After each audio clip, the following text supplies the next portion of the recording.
Dito nga sa Carmona, Cavite ay may isang lugar na itinuturing na New Zealand. Ang tawag nga nila dito ay Dabilan, na kung saan pwede kayo mag-family bonding, barkada bonding, o kaya jowa bonding. At syempre hindi mawawala ang mga street food dito na kaliwat kanan ay madami kang option na pagpipilian. Isa na nga rin sa mga pioneer ng street vendor dito sa may Dabilan, ang Boss Tapa, na kung saan yung 85 pesos mo ay meron ka ng single order na Tapsi. At kapag buy one take one naman ay 159 pesos lang. Makakales ka na ng 11 pesos. At panalong good na serving na ang binibigay nilang Tapsi rito, na hindi ka na mabibitin sa ulam at kanin.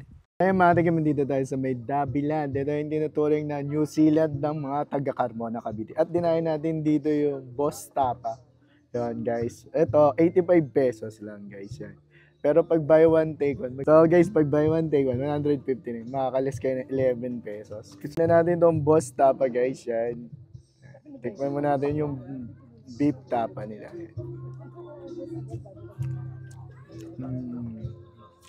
Malambot siya, sabay.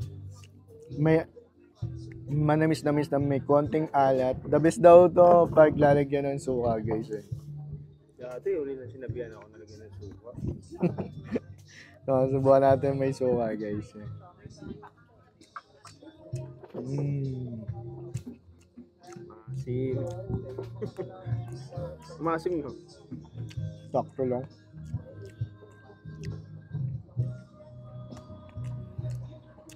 Pag may suka, lalabas na yung tunay na lasa.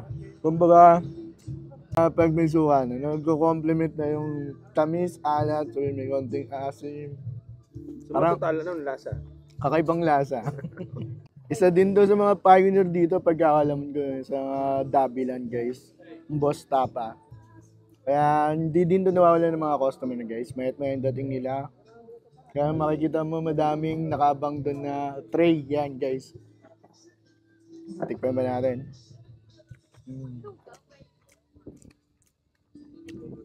Ito pa lang, sold ka na dito.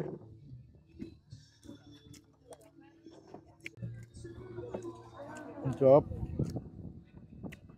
So ayun guys, kung gusto nyo dumayo dito, open yung Boss Tapa mula